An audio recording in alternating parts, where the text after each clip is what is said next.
बिस्मिल्लाहिर्रहमानिर्रहीम। शुरू अल्लाह के नाम से जो रहमान और रहीम है। इक़रा बिस्मि रब्बिकल्लज़ी खलक़। पढ़ो ए नबी अपने रब के नाम के साथ जिसने पैदा किया। खलक़ल इंसान मिन अलक़। जमे हुए खून के एक लोथड़े से इंसान की तख्लीक की। इक़रा व रब्बुकल अकरम। पढ़ो और तुम्हारा रब बड़ा करीम है।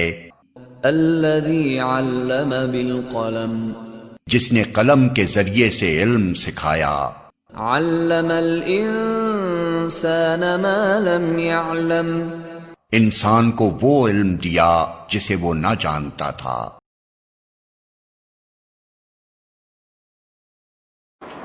Assalamu alaikum. Today we are commencing with the name of Allah Almighty, who is the most beneficent and the most merciful. This is class 8, period is mathematics, and I am again your maths teacher. So students, our today's topic is chapter number 3, linear inequalities in one variable. Today we are starting a new chapter, that is chapter number 3, and namely linear inequalities in one variable. As its name implies, or as the name implies of the chapter, we are discussing about the inequalities throughout the chapter. In chapter number 3, we will discuss about the inequalities. So what are the inequalities? Basically, inequalities, word inequalities has been derived from the word equalities. Equality means equation. Equality means equation. What is equation? In chapter number 1, in detail we have discussed the equation. Chapter number 1, we have discussed the quadratic equations, the equations for the square form, and in chapter number 1 I have taught you about your equations. What is equation? Equation is basically a mathematical statement that is having any type of equality. So basically a mathematical or any algebraic statement that is having this mark of equality, that is known as equation. एक ऐसा mathematical statement जिसमें हमें mark of equality नजर आए वो equation कहलाता है. For example 4 + 1 = 5. This is a simple mathematical equation. 4 + 1 = 5. As we know that any equation has two different sides. One is left hand side and the other one is the right hand side. So on left hand side we are having 4 + 1 and on right hand side we are having 5. So it simply means that whenever we add 4 and 1, so it becomes 5. So this is a true mathematical statement. But if I change the number on the left hand side, if I replace my 1 with my 2, so in this case, is this still true? Is this true? No, this is not true, because 4 + 2 = 6 and 4 + 2 cannot be equal to 5. So whenever we are having this type of mathematical statement, we mention a line on this mark of equality and it becomes is not equal to. आप इसे पढ़ते हैं is equal to, जब इस पे line आ जाती है तो हम इसे पढ़ते हैं is not equal to. 6 is not equal to 5.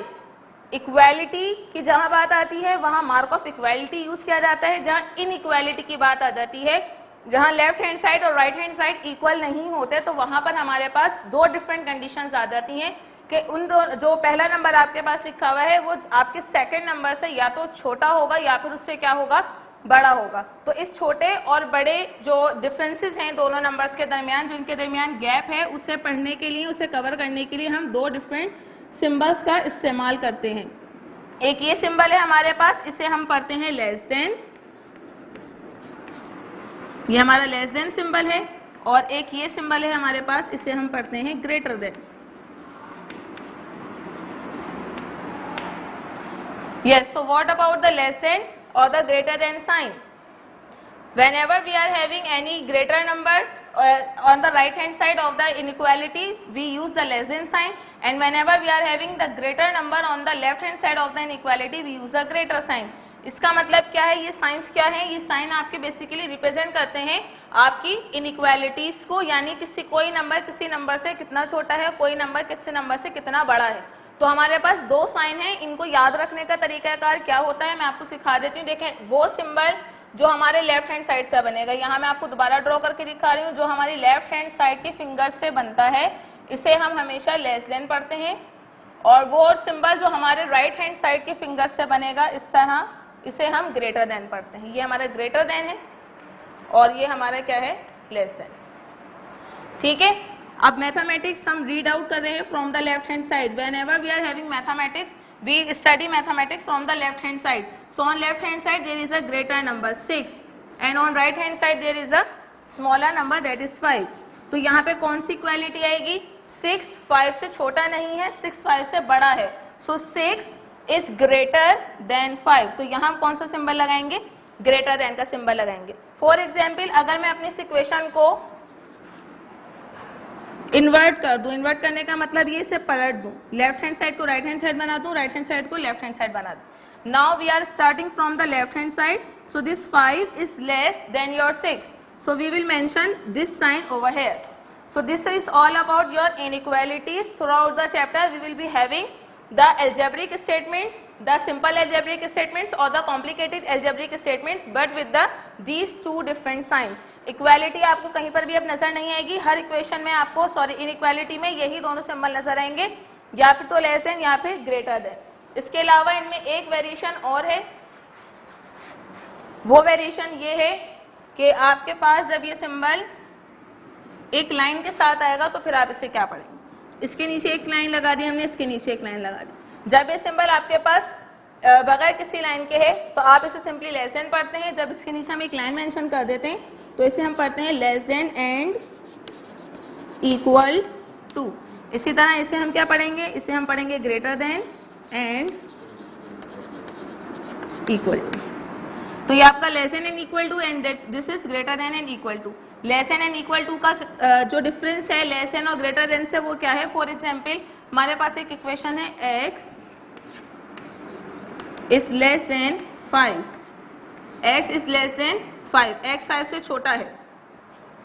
अब जो आप इसकी रेंज बनाएंगे x की, x वेरिएबल की हर वैल्यू जो भी यहाँ पे कंसीडर की जाएगी वो 5 से पीछे होगी, यानी वो 4 हो सकती है, वो 3 हो सकती है, 2 हो सकती है, 1 हो सकती है, लेकिन 5 नहीं हो सकती क्योंकि ये सिंबल सिर्फ और सिर्फ लेस देन का है। अगर हम इसके नीचे ये एक लाइन और एडिट कर दें, now it is read as x is less than and equal to 5, means 5 की वैल्यू अब 5 भी हो सकती है और 5 से पीछे यानी लेस भी हो सकती है। 5 से लेस 4 3 2 1 जो रेंज हमारी पहले थी वही है, और अब इस मार्क के ऐड होने से जो यहाँ नंबर आपके पास लिखा हुआ है इनइक्वालिटी में, ये भी आपकी x की रेंज में इंक्लूड हो जाता है less than and equal to की वजह से। इसी तरह अगर ये सिंबल कन्वर्ट कर दिया जाए greater than and equal to में, तो ये सिंबल आपका x is greater than and equal to 5, यानी x या तो आपका 5 है या फिर 5 से बड़ा number, means 6 7 8 9 and so on, any other number that is greater then 5. So this is how does we work or how do we consider the inequalities or what do we mean by the inequalities. Now before starting our chapter number 3 we have to complete our pending exercise, that is exercise 1D. In week number 2 we have completed exercise number 1D for the starting 3 questions, and now on board we are discussing exercise 1D for question number 8. Exercise 1D from page number 24 and question number is 8, and question number 8 is present on your page number 25 on the next page of your exercise. Question number 8, this is a really very simple but a tricky and a technical question. यहाँ पर हमें geometry से related एक question दिया जा रहा है, geometrical concepts हमारे क्लियर होने चाहिए before solving this question. So from page number 25 I am reading the statement of the question. A wire of 200 centimeter, a wire of length of 200 centimeter, एक wire जिसकी length 200 centimeter है, is cut into 2 parts and each part is bend to form a square. Wire को cut किया गया है 2 different parts में और हर part को बेंड करके एक स्क्वायर फॉर्म कर लिया गया है। If the area of the larger square is 9 times that of the smaller square, अगर बड़े स्क्वायर का एरिया स्मॉलर स्क्वायर के एरिया से 9 टाइम्स ज़्यादा है। Find the perimeter of the larger square, तो आप लार्जर स्क्वायर का पेरीमीटर फाइंड कर लें।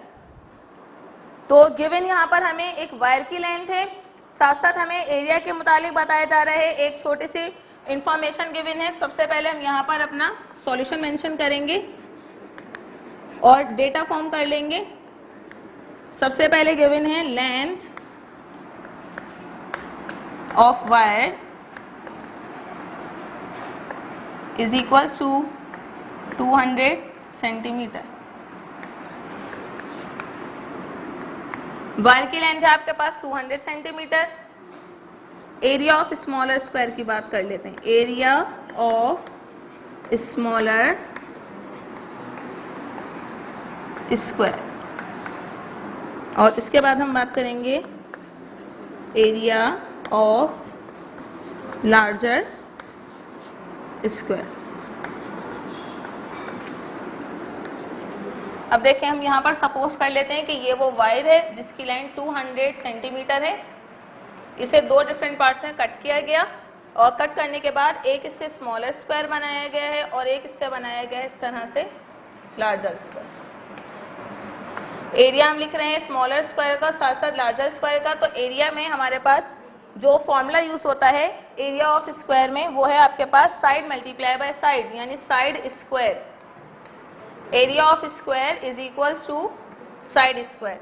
साइड स्क्वायर का मतलब ये है कि जो भी आपकी वन साइड गिवन होगी आप उसी साइड से उसका मल्टीप्लाई कर लेंगे, so that is your area for any particular square. Square क्या है? स्क्वायर एक ऐसे पर्टिकुलर ज्योमेट्रिकल शेप है। Square is that particular geometrical shape that is having all the sides equal and there are 4 different angles in square and they all are right angles। 4 different angles हैं, हर angle आपका right angle होगा और 4 different sides हैं and they all are same। For example, अब अगर हम इस smaller square के साइड की बात करें तो साइड्स हमें गिवन नहीं है, so we are just supposing them as x। 4 sides आपके क्या हैं? x हैं। तो साइड स्क्वायर का फॉर्मूला अगर आप अप्लाई करेंगे तो x multiply by x is equals to x square.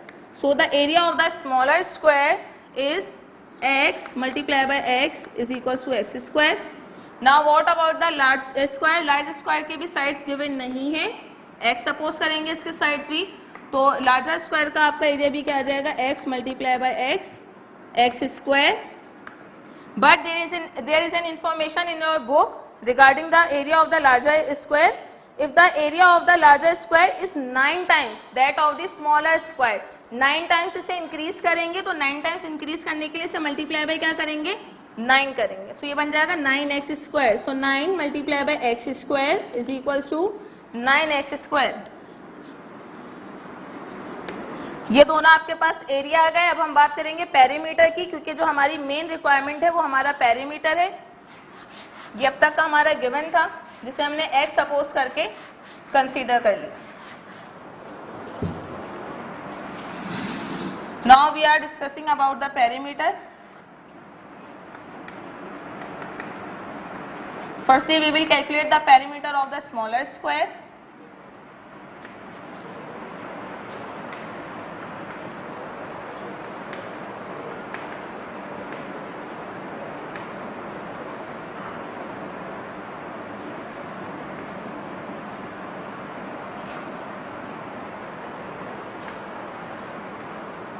Before calculating the perimeter, we must know that what is perimeter। Perimeter is the calculation, or perimeter is a particular geometrical measurement in which we add all the 4 sides।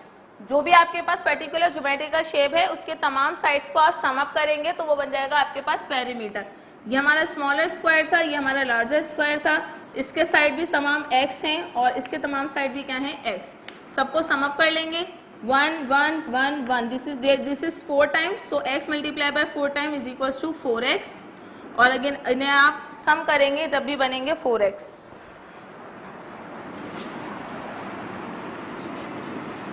1 plus 1 2, 2 plus 1 3, 3 plus 1 4, this is 4x। और इन्हें भी आप add कर लेंगे तो x x x x, ये बन जाएगा 4x। तो क्या लार्जर स्क्वायर और स्मॉलर स्क्वायर में कोई डिफरेंस नहीं है?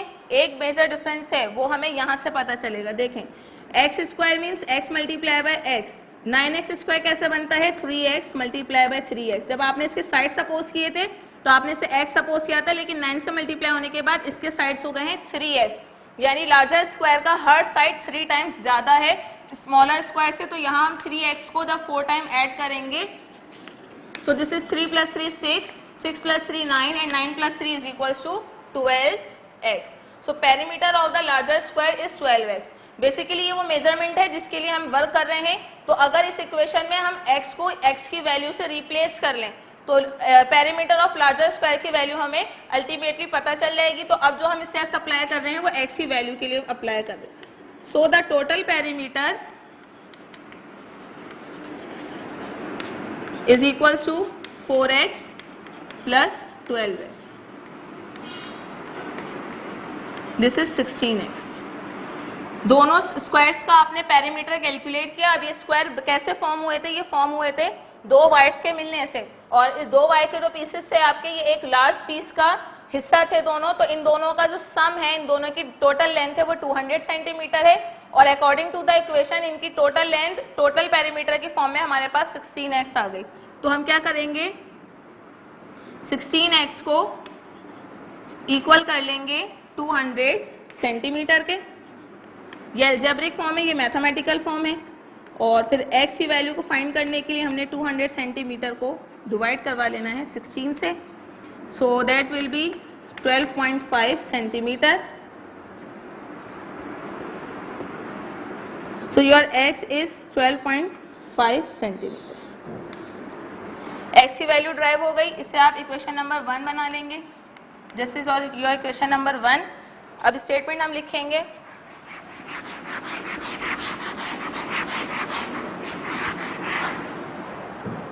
क्या स्टेटमेंट लिखना है हमने? Put x is equals to 12.5 cm in equation 1। Equation 1 में आप x को रिप्लेस कर लें। So equation 1 is perimeter of larger square is equals to 12x multiplied by 12.5 centimeter. So 12 into 12 this is 144 and 0.5 multiplied by 12 this is 6. So 144 plus 6 is equals to 150 centimeter. So the perimeter of the larger square is 150 centimeter and this is our final answer. ये था एक बहुत ही simple सा question from your exercise 1D। After that you are having one more question, question number 18, part A and part D, and you will practice yourself this question. This is a similar part from your previous questions as we have discussed in the last class. तो आप इसकी खुद practice करेंगे और इसे आप खुद solve करेंगे। This is 18 part A, this is 18 part D. Now moving on to our next day's lecture. That was a lecture of 13th July. Now 14th July. And content solution page number is exercise 1D is on page number 61 and 62, and exercise 3 is starting from your page number 63. So in exercise 3A all the questions are given in the inequality form, and your exercise 3A is your page on page number 59.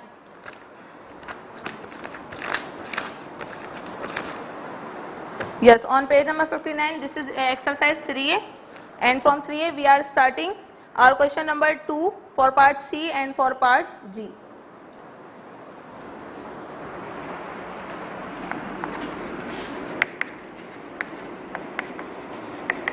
So in exercise 3A we will study that how do we solve the inequalities, as we have discussed in chapter number 1 completely, that how do we solve the quadratic equations, means how do we find out the values of the variable x by the different methods. In exercise 3A we will discuss how do we find out the values of the different variables in mentioned or the used in different inequalities. So question number 2 part C.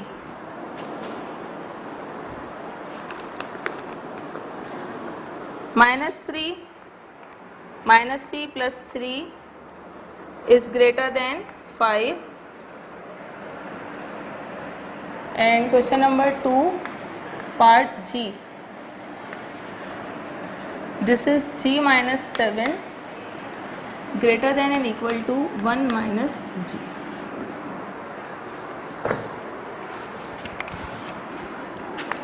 Firstly mentioning solution. Mathematical standard, repeating the question. Just like equations, inequality also has the two different sides. On the left hand side we are having the variable c, and on the right hand side we are having the number 5. So minus c will be same on its position, and for 5 we will subtract this 3 on the right hand side. As we know that whenever we shift any particular number from one side to another side, it changes its mathematical operation. So the operation of the 3 was plus with the c, and when we shift this on the right hand side it will become minus 3. So minus c is greater than 2. Now we have to find out the value of c, but this is the value of minus c. So for solving this minus sign, we will multiply this inequality by minus 1, multiply by minus 1 on both sides. जब आप minus 1 से multiply कर लेंगे both side पर, so minus c multiply by minus 1, 2 multiply by minus 1.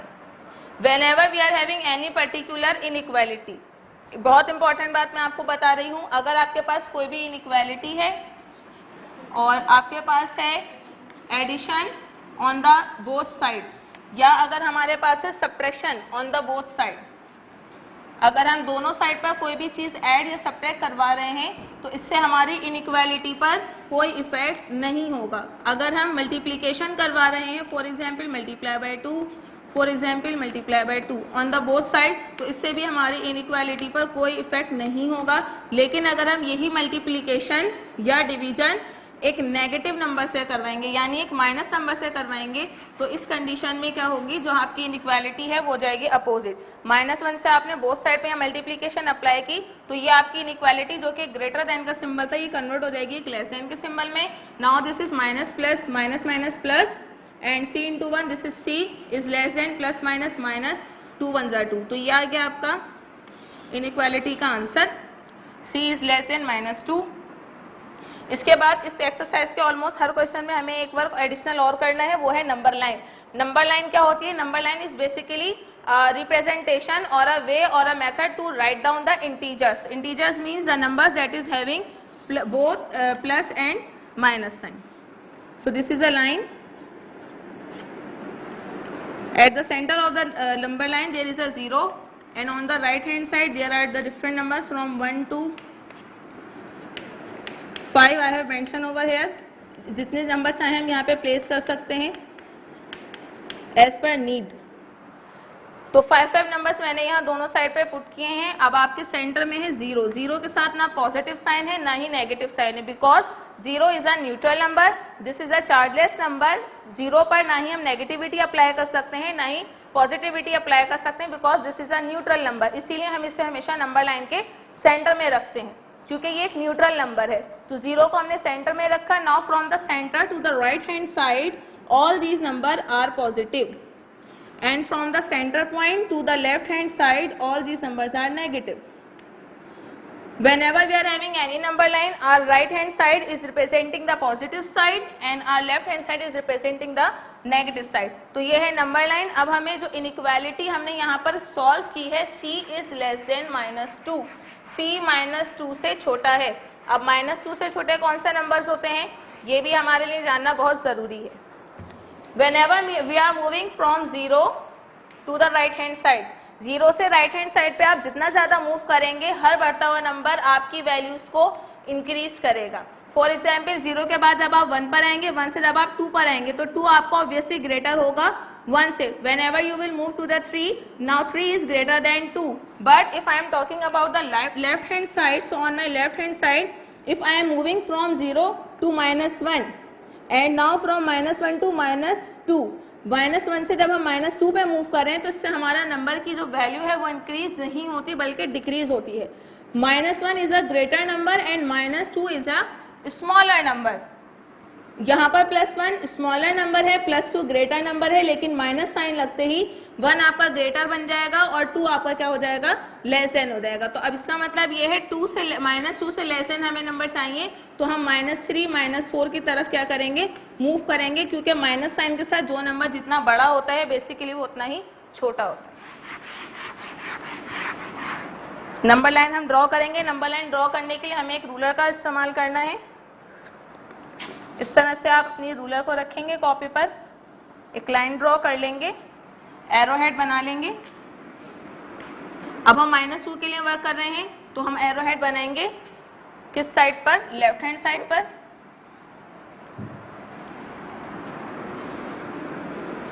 Marks हमने यहाँ लगा दिए, इसका कोई स्केल नहीं होता, या आप अपनी मर्जी से अपनी ज़रूरत के मुताबिक यहाँ लाइन्स मेंशन कर सकते हैं। -2 हमें चाहिए तो हम यहाँ स्केल -1 से स्टार्ट कर लेते हैं, आप 0 से भी स्टार्ट कर सकते हैं। -1 -2 -3 -4 -5 -6, 3 माइनस नंबर मैंने यहाँ रिप्रेजेंट कर दिए।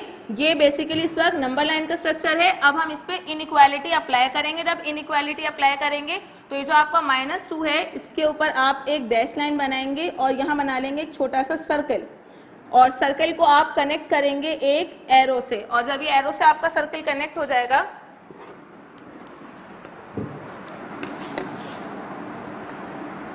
तो इसके फ्रंट साइड पर आप मेंशन कर देंगे एक एरो हेड। देखिए यहाँ दो डिफरेंट कंडीशंस हैं। अगर आपके पास सिर्फ लेस देन या ग्रेटर देन का सिंबल है तो आप क्या करेंगे, एक एरो बनाएंगे and at the tail of the arrow आप एक सर्कल बना लेंगे, और ये सर्कल आपका प्लेन रहेगा, अनकलर्ड रहेगा। लेकिन अगर यही सिंबल आपका लेस देन और इक्वल टू बन जाएगा तो ये क्या हो जाएगा, आपका सर्कल इस तरह से कंप्लीटली कलर्ड हो जाएगा। तो अगर आपके पास इस तरह का एरो है तो it is representing less than और greater than and equal to, और अगर इसमें कलर नहीं है तो ये सिंपली लेस देन और ग्रेटर देन को रिप्रेजेंट कर रहा है। अभी हमारे पास सिंपली लेस देन है तो मैंने इसे कलर नहीं करना, और इसे आप कनेक्ट कर देंगे -2 से, तो ये एरो आपका रिप्रेजेंट करे कि ये इनइक्वालिटी आपकी -2 के बाद कोई भी नंबर हो सकती है। Now question number 2 part G. Question number 2 part G में आपके पास जी है variable, g -7 is greater than and equal to 1 - g के पास हम मूव करवाएंगे g को, greater than equal to same 1 के पास मूव करवा लेंगे -7 को, जो कि राइट हैंड साइड पर मूव होते ही बन जाएगा +7, और -g लेफ्ट हैंड साइड पर मूव हो गया तो ये बन गया +g। So 1 + 1 this is 2g is greater than and equal to 1 + 7 this is 8। अब आप करवाएंगे 2 को shift on the right hand side. जैसे ही 2 शिफ्ट होगा आपका तो ये डिवीजन में कन्वर्ट हो जाएगा, क्योंकि ये कोफिशिएंट है, it is getting multiplied with the g। 2 1 = 2, 2 4 = 8, so g is greater than and equal to 4। यहाँ पर एक पॉइंट है नोट करने वाला, पॉइंट ये है कि मैंने इनइक्वालिटी को इन्वर्ट नहीं किया, इसे रिवर्स नहीं किया, हालांकि मैंने 2 को यहाँ पर मल्टीप्लाई करवाया। जबकि हमने यहाँ पर मल्टीप्लिकेशन अप्लाई की थी तो हमने क्या कर लिया था, इसे इनइक्वालिटी को ग्रेटर देन से लेस देन में कन्वर्ट कर लिया था। और माय डियर स्टूडेंट्स, डिफरेंस ये है कि जब भी आप मल्टीप्लिकेशन या डिवीजन अप्लाई करते हैं एक नेगेटिव नंबर से, नेगेटिव नंबर की जब भी आप बात करेंगे या नेगेटिव नंबर से मल्टीप्लिकेशन और डिवीजन अप्लाई करेंगे तो इस कंडीशन में हमारी इनइक्वालिटी रिवर्स होगी। अगर हम एक पॉजिटिव नंबर से डिवीजन या मल्टीप्लिकेशन अप्लाई कर रहे हैं तो इस कंडीशन में हमारी जो इनइक्वालिटी है वो सेम रहेगी, वो रिवर्स नहीं की जाती। अब हम इसकी भी एक नंबर लाइन ड्रॉ कर लेते हैं। अब जी हमारा ग्रेटर भी है और इक्वल भी है 4 के, तो हमें पॉजिटिव साइड पर वर्क करना है। यहाँ मैं रख लूँगी 0 और पूरा पॉजिटिव साइड ड्रॉ कर लूँगी 1 2 3 4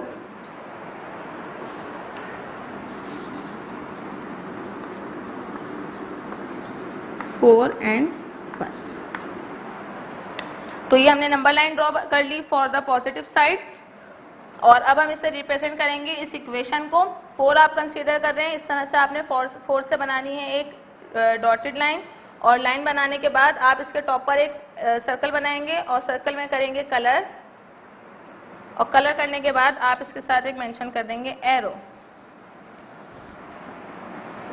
तो कलर करने से आपको ये पता चल गया कि ये इनइक्वालिटी आपकी 4 को भी इंक्लूड करती है, यानी जी वेरिएबल की जो भी रेंज हमारे पास आने वाली है उसमें हमारे पास 4 भी इंक्लूडेड है। 4 है या फिर 4 से बड़ा any other number it is including as its range. So this is your question number 2, the very first and the basic question. Now we are moving for your question number 4. Question number 4 देख लें. Question number 4 में आपको एक inequality दी जा रही है 3 minus 4x greater than 3x minus 18 and illustrate the solution on the number line. inequality को solve करेंगे number line पर आप इसे करेंगे represent. So question number 4 में हमारे पास जब हम इस inequality को solve करेंगे तो आंसर आपके पास आ जाएगा x is less than 3. फिर आप इसकी नंबर लाइन ड्रॉ करेंगे. एक रफ नंबर लाइन में यहाँ ड्रॉ आपको करके दिखा रही हूँ. 0 से आप 1 से या 2 से या 3 से जिस नंबर से भी चाहें आप यहाँ स्टार्ट कर सकते हैं और आप इसकी ड्रॉ कर लेंगे नंबर लाइन. अब यहाँ वेरिएशन क्या है? वेरिएशन ये दो रिक्वायरमेंट्स हैं तो आपको क्वेश्चन नंबर 4 में after the number line illustration of the number line given है. That is your requirement number 1. If x is a prime number write down the possible values of x that satisfy the inequality. अगर x आपका एक prime number है तो हमें वो possible values लिखनी है x की एज अ प्राइम नंबर जो हमारी इनइक्वालिटी को सेटिस्फाई करे. व्हाट इज द सेटिस्फैक्शन और how do v satisfy any particular equation और एनी इनइक्वालिटी. इक्वेशन को सेटिस्फाई करने का मतलब ये है कि वेरिएबल की एक ऐसी वैल्यू जिससे पुट करने से आपकी इक्वेशन या इनइक्वालिटी ट्रू प्रूव हो जाए. जैसे x लेस देन है 3 से तो मुझे एक ऐसा प्राइम नंबर चाहिए जिसे मैं यहाँ पर रख सकूं और वो 3 से लेस देन हो. तो अगर हम इस नंबर लाइन को देखें, इस नंबर लाइन में 3 से लेस जो प्राइम नंबर है हमारे पास वेरी बेसिक प्राइम नंबर वो है नंबर 2. तो जो प्राइम नंबर हम यहाँ कंसीडर करें वो प्राइम नंबर रिक्वायरमेंट नंबर 1 में you can see from your content solution वहाँ प्राइम नंबर 2 मेंशन किया गया है. तो इसकी रीज़न यही है कि 2 एक ऐसा प्राइम नंबर है इस नंबर लाइन से जो कि आपकी इस इनइक्वालिटी को सेटिस्फाई करता है because 2 is less than 3. Requirement number 2 में आपसे कहा जा रहा है if x is equals to 0. अगर हम x को इक्विवेलेंट कर दें, बराबर कर दें 0 के, सो क्या ये हमारी इनइक्वालिटी को सेटिस्फाई करेगा? अगर x 0 के इक्वल हो जाता है, अब हमें ये देखना है कि हमारी इनइक्वालिटी बेसिकली है क्या. इनइक्वालिटी है हमारी x is less than 3. x 3 से छोटा है. 3 से छोटा 3 के बाद तो कोई भी नंबर हो सकता है. It may be 2, it may be 1 और इट मे ऑल्सो बी 0. तो yes, if x is equal to 0 so it satisfy your inequality that is x is less than 3. So this is your work for 14 July.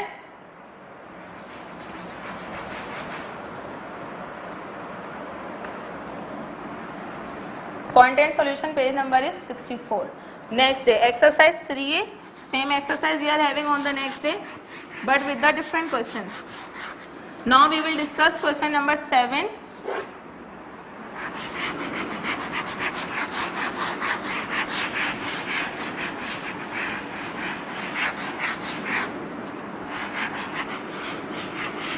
In question number 7 we are also having an inequality. We will solve it and we have to find out the least possible value of the variable p. Yes, on page number 59 given that p satisfies the inequality. एक inequality है, p इसका variable है, that is 1/6 multiplied by 2 minus p. minus 3 is greater than or equal to p over 10. ये आपकी complete inequality है. Find the largest possible value of p. p की सबसे बड़ी possible value आप find कर रहे हैं. सिंपल सा ये क्वेश्चन है. इनइक्वालिटी सबसे पहले हम राइट डाउन कर लेंगे. 1/6 multiply by 2 minus P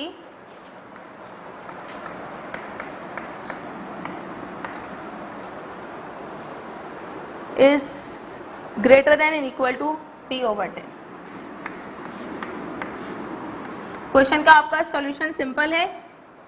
same work है आपका, वही आपने p के वेरिएबल की वैल्यू को फाइंड आउट करना है. जो एक वेरिएशन है यहाँ पर वो है आपके फ्रैक्शन की. In from chapter number 1 exercise 1D we have studied that how do we simplify और how do we reduce the inequalities और the equations with the fractions means in the fractional form. तो fractional form को reduce करने के लिए focus हम करते हैं अपने डिनोमिनेटर पर. दोनों डिनोमिनेटर्स हम यहाँ देखेंगे, एक 6 है और एक है 10. दोनों का हमने करना है मल्टीप्लाई और बोथ साइड पे आप इनकी मल्टीप्लिकेशन अप्लाई कर लेंगे. सो 1/6 6 into 10 multiply by 1/6 multiply by 2 minus p greater than and equal to p over 10 multiply by 6 multiply by 10. 10 से आप 10 कैंसिल करेंगे on the right hand side and on the left hand side 6 is cancelled by 6. 10 आपका multiply होगा directly इस पूरे bracket से.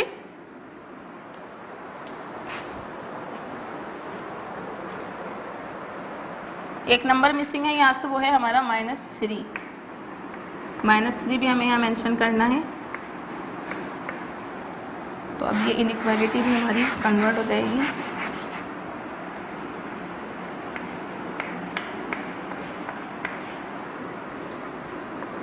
देखिए दो टर्म्स हो गई यहाँ पर, एक टर्म आपकी ये है, दूसरी टर्म आपकी ये है. तो जब आप 6 मल्टीप्लाई बाय 10 की मल्टीप्लिकेशन अप्लाई करेंगे तो ये दोनों टर्म्स पर इंडिविजुअली अलग अलग अप्लाई होगी. तो 6 multiply by 10 multiply by 1/6 2 minus p then -3 multiply by 6 multiply by 10 now greater than and equal to p over 10 multiply by 6 multiply by 10. Now 10 is cancelled by 10, 6 is cancelled by 6. 10 आपका direct multiplication apply करेगा 2 minus p पे, और -3 आपका इन दोनों number से multiply हो जाएगा. So this is 6 into 10 60 and 60 into 3 this is 180.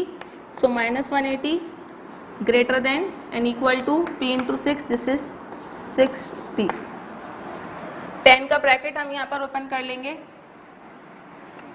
10 का ब्रैकेट ओपन जब आप करेंगे तो 10 multiply by 2 it will become 20 plus minus minus 10 into p this is 10p minus 180 this is greater than and equal to 6p. p को आप यहाँ shift करेंगे, 10p आपका 6p को सब्ट्रैक्ट कर लेगा, greater than and equal to 180 degree को हम यहाँ मूव करेंगे, साथ साथ हम 20 को भी यहाँ पर कर लेंगे मूव. 180 डिग्री नेगेटिव था, यहाँ का पॉजिटिव, और 20 यहाँ पे पॉजिटिव है तो यहाँ आकर क्या हो जाएगा, नेगेटिव हो जाएगा. Now minus minus plus this is 16p and we will mention the sign of the greater value that is a minus sign, greater than and equal to 180 degree minus 20 is equal to 160. Now for finding the largest value of p we will divide this -16 on the right hand side. Is this statement is true? No, this is not true. Why is this not true? क्योंकि हमने -16 की division यहाँ जैसे ही apply की तो हमारी inequality क्या हो जाएगी, इन्वर्ट हो जाएगी. ये बन जाएगी less than and equal to 16 1 16 16 10 160. So p is less than and equal to plus minus minus 10. This is your largest possible value of p. You will mention so the largest possible value of p is -10. तो ये था हमारा simple solution for question number 7.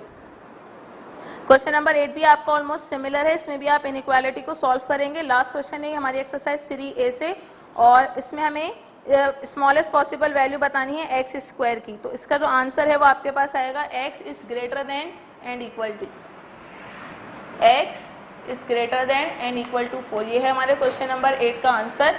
और greater then और equal to 4 होने के बाद अब x को सपोज करेंगे 0. जब हम x को 0 सपोज करेंगे तो एक्स स्क्वायर जब हम इस पर अप्लाई करेंगे so it will be equal to 0 square and 0 into 0 this is 0.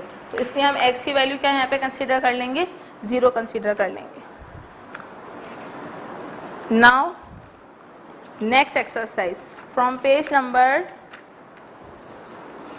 64. Yes, this is page number 64. This is your exercise number 3B.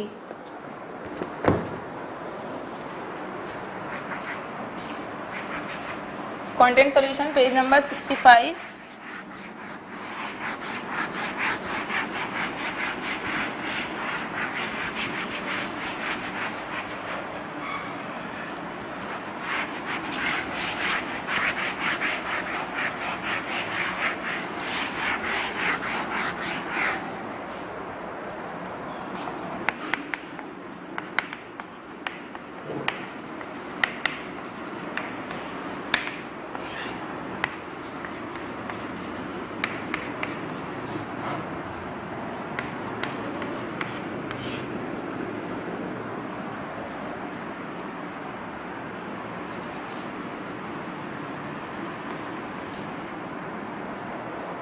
Yes, in exercise 3B we are having almost all the question in wordy form. So these are basically the word problems and we are solving question number 3 first. 3 part A. In question number 3 part A we are having a pair of inequalities.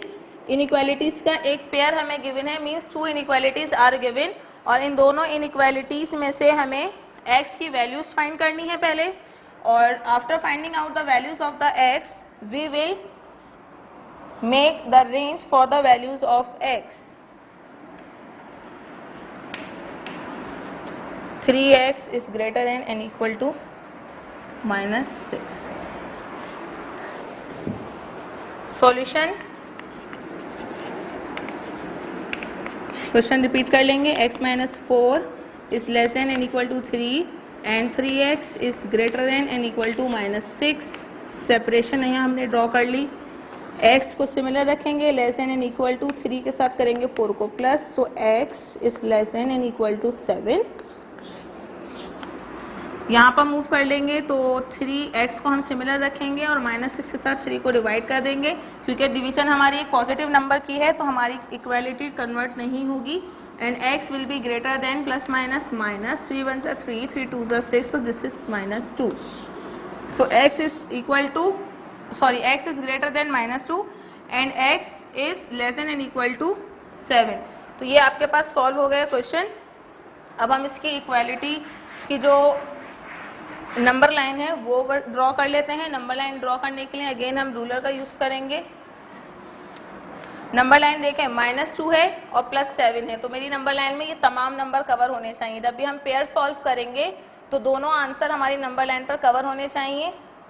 तो या तो इसके दो तरीके हैं, या तो आप नंबर लाइन थोड़ी बड़ी ड्रॉ कर लें या फिर आप क्या कर लें, जो इनके दरमियान हम गैप रखते हैं नंबर से दरमियान वो हम छोटा छोटा यानी कम रख लेंगे, नंबर को कंजस्टेड कर लेंगे.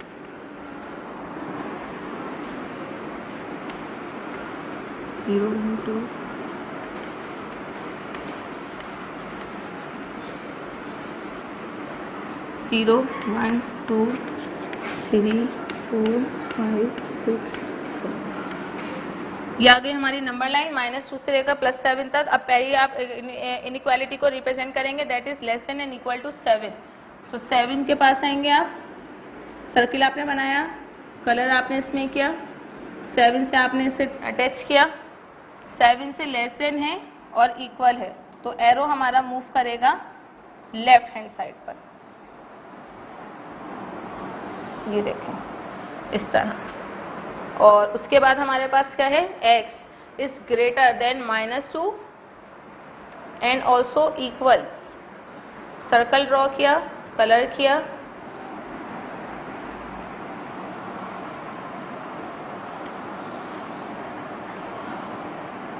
मूव करा अपने से राइट हैंड साइड पर, एरो हेड मेंशन किया और यहाँ से भी आपने इसे एक डॉटेड लाइन से कनेक्ट कर दिया. अब मैं क्या करूँगी, अब मैं इसके अंदर करूँगी कलर. शेड हमें इसे देना है. तो देखिए ये आपका शेडेड रीजन हो गया. जो आपका कलर्ड एरिया है बेसिकली ये इस तक आपकी x की तमाम पॉसिबल वैल्यूज़ को इन दोनों पेयर ऑफ इक्वालिटीज़ के लिए रिप्रेजेंट कर रहे हैं. तो यहाँ हम एक स्टेटमेंट लिख लेंगे. हम क्या लिखेंगे, shaded region shows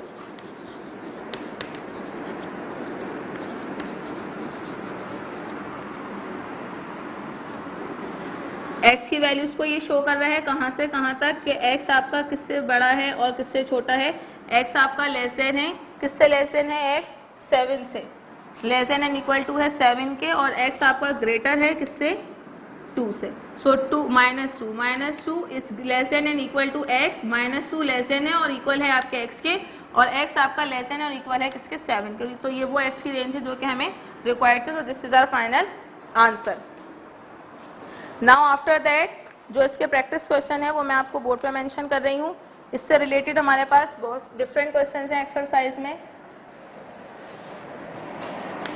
as your practice task,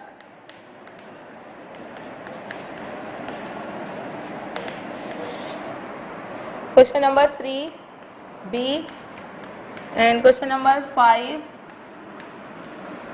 and question number 12. ये आपके तमाम रेलेवेंट पार्ट हैं from question number 3 part A. तो आप इन तमाम पार्ट्स को क्या करेंगे, पहले इसे आप सॉल्व करेंगे, पढ़ेंगे, समझेंगे अच्छी तरह से, उसके बाद आप इन तमाम पार्ट्स को सॉल्व कर लेंगे। और क्वेश्चन नंबर 16 का एक पार्ट है जो मैं आपको वर्बली बता रही हूँ, ये भी आप देख लीजिए। क्वेश्चन नंबर 16 में नेक्स्ट पेज पर है, ये पेज नंबर 65 पर। स्टेटमेंट जो है इसका वो है given that 0 is less than and equal to x and x is less than and equal to 7 and 1 is less than and equal to y, y is less than and equal to 5। दो different ranges हमें यहाँ पर given है।